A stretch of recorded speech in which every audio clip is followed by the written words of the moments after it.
Yeremia mlango wa 29 na mstari wa 7.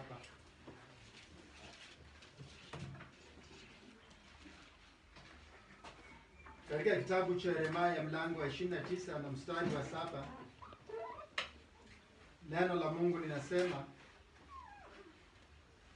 kautakieni amani mchi ule ambao nimewafanya mchukuliwa mateka, mkauombee kwa Bwana, kwa maana katika amani ya mchi huo ninyi mtapata amani. Amen. Amen. Tutarudia. Kautakieni amani mchi ule ambao nimewafanya mkachukuliwe mateka, mkauombee kwa Bwana, kwa maana katika amani yake mchi huo ninyi mtapata amani. Kwa hivyo Mungu anawaambia wana wa Israeli, na anapowaambia wana wa Israeli, katika historia ni ya kwamba hao wana wa Israeli walikuwa wametoka kwa nchi yao na wamechukuliwa mateka kwa nchi nyingine, na walivyochukuliwa kutoka kwa nchi yao kwenda kwa nchi nyingine, kwa sasa wanaweza kuwa ni kama watu ambao walikuwa refugee. Na wanapokuwa refugee ya kwamba wao hawako katika nchi yao, hawako mahali pao, wamepelekwa mahali ambapo wamepelekwa sio kwa sababu ya hiari yao. Wakati mwingine unaweza enda mahali kwa sababu unataka kwenda mahali, lakini ni ya kwamba wewe unapelekwa mahali ambapo umepelekwa kwa sababu kuna mtu ambaye anataka uende pale mahali ambapo amekupeleka. Kwa hivyo unapokuwa pale mahali ambapo umepelekwa, hauna amani yako katika maisha yako. Yale mambo ambayo yanatendeka wakati mwingine labda yako kinyume chako. Lakini Mungu anaambia wana wa Israeli, kusoma kuanzia mlango wa 4, mstari wa 4, anasema ya kwamba mimi ndiye niliyefanya mkachukuliwa mateka. Na kila mmoja wetu lazima aelewe kila mahali penye ako ni Mungu ndiye aliyemfanya awe pale mahali. Kuna njia nyingi ambayo Mungu anatumia ili uwe mahali ambapo anataka uwe. Njia ya kwanza ni kusaliwa. Kuna wale watu ambao wamesaliwa mahali hapa, wao walichikuta wako mahali hapa kwa kusaliwa. Na ni Mungu ndio aliwezesha wewe usaliwe mahali ambapo umesaliwa. Kuna wengi ambao wanatamani hata wasiwe pale mahali, lakini Mungu ndiye aliyefanya ukue pale mahali ambapo upo. Kuna njia nyingine, kama wamama, labda umeenda mahali kwa sababu ya kuolewa. Wewe umesaliwa mahali pengine na unachikuta kwamba umeolewa mahali pengine. Kuna watu wengi ambao unapomuuliza anakuambia mimi sikupanga kwenda pale, lakini Mungu ndiye alipanga ukaenda pale mahali. Kwa hivyo yeye ndiye aliyekuwezesha wewe. Haukutaka kuolewa pale mahali, lakini unachikuta wewe umeolewa pale mahali. Kuna wengine ambao wanaenda mahali kwa sababu ya kazi. Unatafuta kazi, na wakati unapoachiriwa unachikuta kwamba umepostiwa mahali penye upo. Wakati uko pale mahali, kuna wengine ambao wanasema mimi niko tu hapa kwa sababu ya kazi. Kama ingekuwa kazi singelikuwa hapa. Lakini lazima uelewe ya kwamba Mungu ndiye aliyekuwezesha kwenda pale mahali. Amen? Amen. Hata katika Ukristo tuna makanisa mengi sana kama Kenya hii. Hata eneo hili kuna makanisa mengi. Na nimekuwa nikipita nikiangalia, kuna makanisa mengi ambao nimeangalia. Lakini Mungu hakukuwezesha uende kwa hilo kanisa. Alikuwezesha ukue katika hili kanisa. Kuna wengine ambao wako katika kanisa, na unaona yale mambo ambayo yanatendeka kwa hilo kanisa, unashangaa haya ni mambo gani ambayo yanatendeka katika hili kanisa. Hauna hata amani kuwa katika lile kanisa. Lakini nataka uelewe ya kwamba Mungu ndiye aliyekuwezesha uende katika hilo kanisa. Nakumbuka nilikuwa kwa kanisa moja kule Nairobi. Ikawa kuna washirika ambao hawakuwa wananipenda. Kama wengine wanasikia hata washirika wengine wakiomba. Sijui kama Mungu alikuwa anasikia yale maombi ama asikii yale maombi. Lakini wanaomba kinyume cha mchungaji wao. Na Mungu ndiye aliyekuweka pale mahali. Na kuna wale ambao wanaomba kinyume chako. Wakati watu wanaomba kinyume chako, wakati mambo yanatendeka yale ambayo wewe haufurahii, haukui na amani katika maisha yako. Haukui na amani pale mahali ambapo Mungu amekupeleka. Na Mungu anasema hivi unapokuwa pale mahali. Anasema ya kwamba ule mchi ambao nimekupeleka, lile kanisa ambalo nimekupeleka, pale mahali ambapo nimekupeleka, anasema ya kwamba tafuta amani yake. Amen? Amen.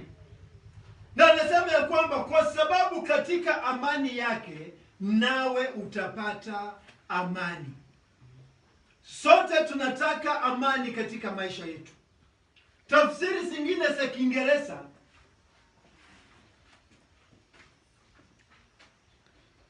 nataka tu tuangalie tafsiri kadhaa za Kiingereza.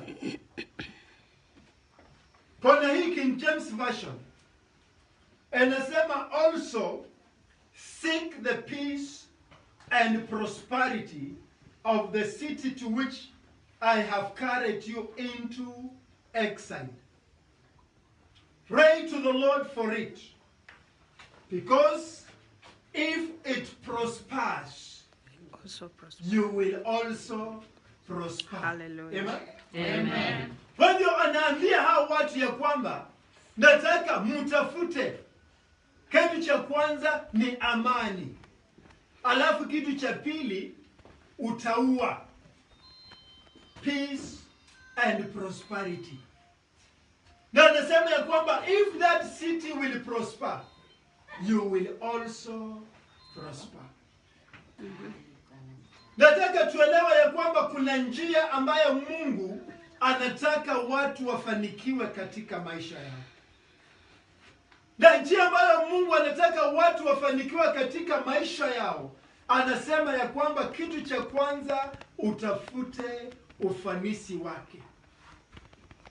Na unapotafuta ufanisi wake, ya kwamba wewe nawe utafanikiwa. Kuna watu wengi ambao wanafanya kazi. Na wanapofanya kazi, kama kule kwetu, sisi ni wakulima. Na kuna kampuni nyingi ambazo zinalima mahindi kule. Na unakuta kuna wale watu ambao wameajiriwa kufanya kazi katika hizo kampuni. Wanapofanya kazi kwa hizo kampuni, wanasema ya kwamba hii ni mali ya kampuni. Kwa hivyo hata kama ni kuiba, wewe uendelee kuiba kwa sababu ni mali ya nini? Ya kampuni. Aelewi ya kwamba hiyo mali ya kampuni ni mali yake. Na unapochukua mali ya kampuni kama mali yako, na kwamba hiyo kampuni wakati inapoendelea kufanikiwa, Mungu naye anakufanikisha kupitia kwa hiyo kampuni. Amen. Hata taifa letu, nchi yetu ya Kenya, kuna watu wengi ambao wameajiriwa kwa kampuni. Na unapoajiriwa kwa kampuni kwa sababu wanaona ya kwamba hiyo ni mali ya kampuni, wao wanaendelea, kama ni kuiba wanaendelea kuiba wakisema ya kwamba hiyo ni ya kampuni. Lakini kumbuka ya kwamba hiyo kampuni inakulipa. Na wakati hiyo kampuni inakulipa na wewe unaibia, so unajiibia wewe mwenyewe. Kwa hiyo lazima kama umeajiriwa mahali, utafute ufanisi wa hiyo kampuni. Na unapotafuta ufanisi wa hiyo kampuni, ni kwamba Mungu naye atakufanikisha kupitia kwa hiyo kampuni. Haleluya. Kama tunahitaji kufanikiwa katika maisha yetu, lazima tufanikiwe kwa kutafuta ufanisi wa mahali ambapo tupo. Kuna kitabu ambacho nilikuwa ninakisoma kinaitwa The Richest Man in Babylon. Na katika hicho kitabu wanasema Babylon ni mji kama huu. Hiki kijiji chenu kinaitwaje? Emulitu. Pale Emulitu ni ya kwamba kuna mtu mmoja tajiri. Kwa hiyo Emulitu. Na kuna watu wengi ambao ni maskini pale Emulitu. Na ikawa ni ya kwamba wale vijana ambao walikuwa pale maskini wakatamani kuwa tajiri. Na wanapotamani kuwa tajiri, wakaenda kwa tajiri mmoja. Kwa maana tulikuwa na huyo tajiri mmoja tu pale kwa hiyo kijiji. Wakamuuliza, tunataka utuambie siri ya ufanisi wako. Yule tajiri akamuelezea, akawaelezea hao vijana siri ya utajiri wake. Na kuna mambo mengi ambayo aliambia wale vijana. Kama na kijana mmoja anatamani sana awe tajiri jinsi huyu naye alivyo tajiri. Akamwambia siri ya utajiri. Unapopata mapato yako, hakikisha umesave 10% kwa mapato yako. Huyo kijana akaendelea kusave 10% kwa mapato yake. Na wakati anapoendelea kuweka hasina, ni kwamba pesa zake zinaendelea kuongezeka.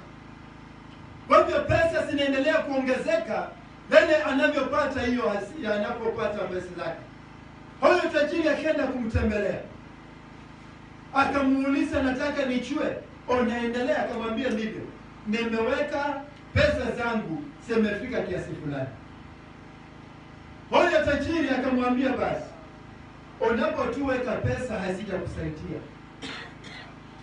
Hizo pesa tena weka kwa biashara. Na kwa sababu kijana alitamani kuwa tajiri, akaweka pesa kwa biashara. Wakati mwingine kama unatamani kitu na una uzoefu wa hicho kitu, unaweza sutukia unafanya kitu ambacho hakiwezekani. Kwa hivyo kijana alitamani kuwa tajiri, akaweka pesa kwa biashara. Lakini akaweka pesa kwa biashara kwa njia mbaya. Alikuwa na rafiki yake. Rafiki akamwambia, nimeenda mahali fulani nikakuta kuna mawe ya dhamani. Kama tunaweza chukua hizo pesa tununue mawe ya dhamani, tunaweza faidika. Na wakati nilienda Tanzania, kuna mahali wanatoa haya mawe yanaitwa Tanzanite. Na anakuambia chiwe tu kiasi hivi ni pesa. Unapoenda pale unatamani utaenda kununua na unausiwa udongo badala ya mawe ya dhamani. Kwa hiyo huyu mzee tena akarudi kuuliza huyo kijana, unaendeleaje na biashara? Kijana akamwambia, nilipatia mtu aenda anunue mawe ya dhamana ili tuuze. Akamuuliza huyo kijana, huyo mwenye ulipatia pesa anafanya kazi gani? Sema ni seremala. Kamwambia, kupitia kwa experience pesa zako zimepotea. Seremala hajui mambo ya mawe. Kama ungelikuwa unapatia mtu wa mawe ningelijua, kwa sababu anajua mambo ya mawe. Lakini seremala hajui mambo ya mawe. Pesa zako zimepotea. Lakini akaambiwa, na usikufe moyo, wewe endelea kuweka tena pesa na uweke kwa biashara. Kijana alipoendelea kuweka pesa, akaenda tena kwa biashara, hatimaye akaanza kufanikiwa, akafaulu katika maisha. Na huyo mzee akamwambia, dada, unavyofanikiwa, nataka sasa tuweke biashara zetu pamoja. Wakaweka biashara zao pamoja, ikawa huyu kijana ndiye anayemiliki hizo biashara. Wakati anapomiliki hizo biashara hakuona ya kwamba ni biashara za huyo, lakini aliona ni biashara zetu. Nataka kila mmoja unapofanya kitu usione ni kitu cha yule mtu mwingine, ona ya kwamba ni kitu changu. Hatimaye huyo mzee aliachia huyo kijana hiyo mali, wakati aliseeka kijana akachukua kaanza kumiliki. Kitu ambacho ninasema ni ya kwamba Mungu anasema kama tunataka ufanisi, tutafute ufanisi wa mahali ambapo ametupeleka. Ufanisi wetu vile vile kanisani uko kwa nyumba ya Mungu. Na kama tunataka tufanikiwe katika maisha yetu, lazima tuwe watu ambao tunafanikisha nyumba ya Mungu.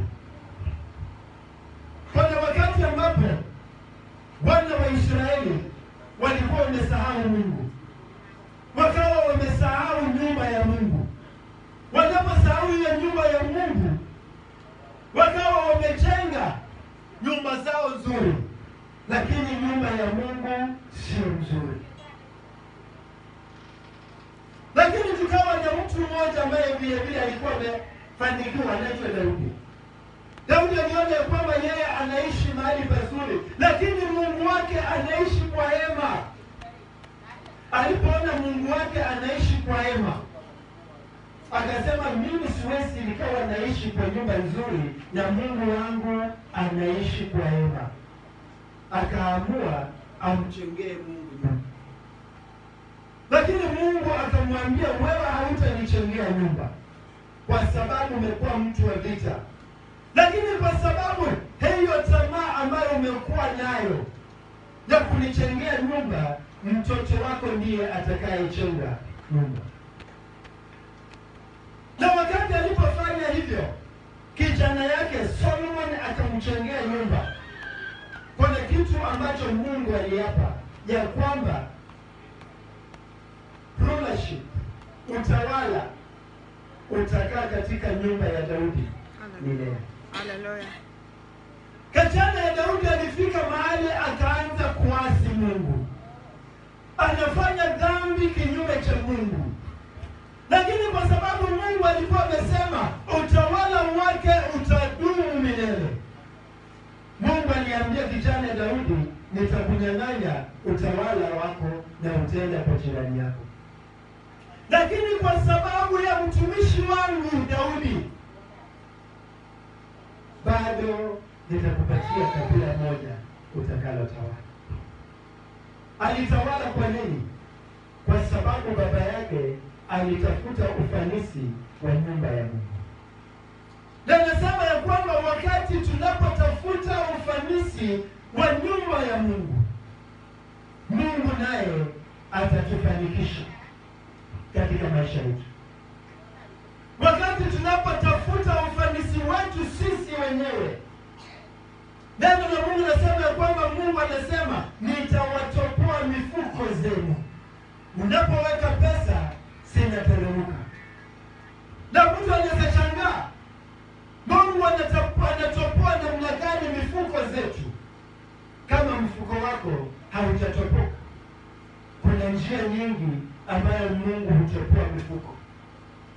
Unakuta wakati unapopata pesa, badala ya pesa zako zikusaidie, pesa zako zinaenda kwa njia nyingine, zinaenda kwa vitu vingine. Hivyo ndivyo Mungu anavyotopoa. Lakini wakati unapoweka ufanisi wa nyumba ya Mungu, ya kwamba Mungu naye anaendelea kukufanikisha katika maisha yako. Kama kuna kitu ambacho tunastahili kujifundisha katika maisha yetu, ni jinsi tunavyoweza kufanikiwa.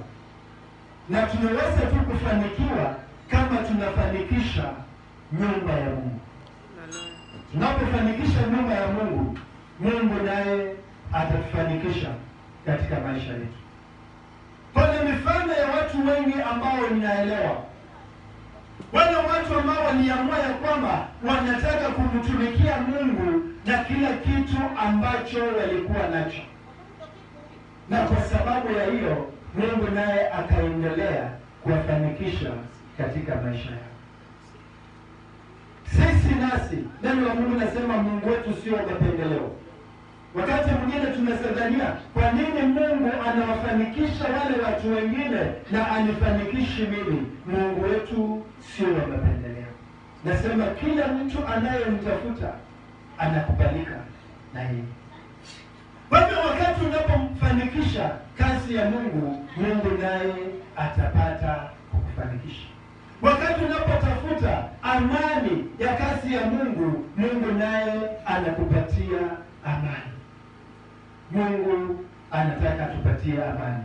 Mungu anataka atupatie ufanisi. Na tutapata ule ufanisi tukitafuta ufanisi wa mahali ambapo Mungu ametuleta, kanisa ya Mungu. Amen. Amen. Hebu tusimame. Leo ni siku ya harambee kwa hili kanisa. Na inapokuwa siku ya harambee kwa hili kanisa, nataka tu uanze kujiuliza wewe mwenyewe, ni nini Mungu nitakufanyia kwa kazi yako, ili ya kwamba unapomfanyia yeye naye apate kukufanikisha. Kwa hivyo ningelipenda tu ukapate tu kunena na huyo Mungu wako na umwambie, Mungu nataka unisaidie, unipatie moyo wa kujitolea kwa kazi yako. Na wakati wanapokuwa wanatoa, hebu na wewe ukapate kutoa, kwa sababu unatafuta ufanisi wa kazi ya Mungu, unatafuta ufanisi wa nyumba ya Mungu. Wakati unapotafuta ule ufanisi wa nyumba ya Mungu, Mungu naye atapata kukufanikisha katika maisha yako. Baba, ninakushukuru. Baba, ninakuinua. Baba, ninakutukuza kwa sababu ya kanisa lako. Baba, ni asante kwa sababu ya neno lako. Falme, nakushukuru kwa sababu ya yale ambayo unatuambia. Roho Mtakatifu, ni asante kwa sababu ya uwepo wako kati yetu. Unatuambia ya kwamba tukatafute ufanisi, tukatafute amani ya ule mji ambao umetuleta. Baba, ni asante kwa sababu kila mmoja umemleta katika hili kanisa, na vile umemleta kwa hili kanisa